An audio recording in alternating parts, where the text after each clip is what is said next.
Скажи мне, мама, кошка, ну что такое доброта? Это, наверное, хорошая черта? Представь, сыночек мой, что ты стащил котлетку. Обычно что бывает нам за это? Кричит хозяйка, мол, мне вас не прокормить, и тапком норовит в нас запустить. А добрый скажет: что, малыш, проголодался?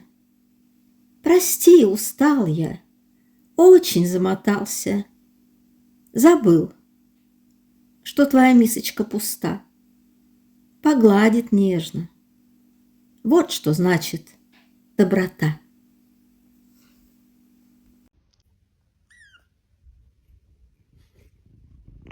Проснулся.